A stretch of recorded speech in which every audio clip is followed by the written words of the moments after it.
नितिन गडकरी जी, मेरे आपसे कुछ सवाल हैं। एक फोर व्हीलर को आप एक लग्जरी आइटम मानते हो, इसलिए आप उस पर 28% जीएसटी लेते हो। आप उसको एक लग्जरी आइटम मानते हो, इसलिए आप उस पर 15% कंपनसेशन सेस से लेकर 22% कंपनसेशन सेस लेते हो। उसके बाद आप हमसे 8 से 10% रोड टैक्स लेते हो। उसके बाद जब हमारी गाड़ी सड़क पर आती है तब आप हमसे टोल टैक्स लेते हो। नितिन गडकरी जी, मैं ऑल्टो चलाता हूं, 6 लाख रुपए की गाड़ी है ऑल्टो, और फॉर्च्यूनर 60 लाख रुपए की गाड़ी है। एक टोल पर फॉर्च्यूनर वाला आदमी और एक ऑल्टो चलाने वाला आदमी बराबर टोल देता है। ये कहां का सोशल जस्टिस है? इसको आप कैसे जस्टिफाई करोगे? 6 लाख की गाड़ी और 60 लाख की गाड़ी में फर्क नहीं है क्या? चलो, ये तो समझ में आ गया, एक बार के लिए मान लेते हैं ये सब जस्टिफाइड है।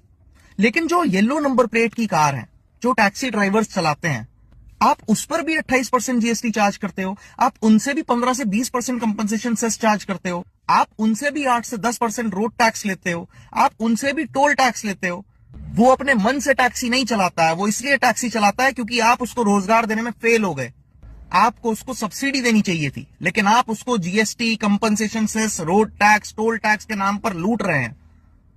इसके बाद आते हैं पेट्रोल की प्राइस पे।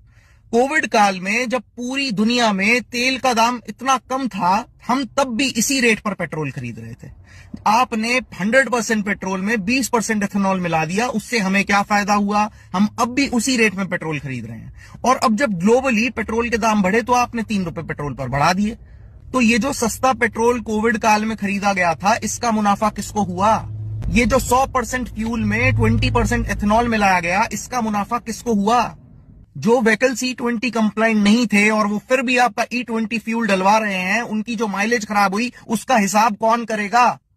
इसके बाद आते हैं आपको पता है पेट्रोल एक ऐसी एसेंशियल नीड है भारतवासियों की, तो आपको क्या जरूरत है उस पर सेंट्रल एक्साइज लेने की? आपको क्या जरूरत है उस पर स्टेट वैट लेने की?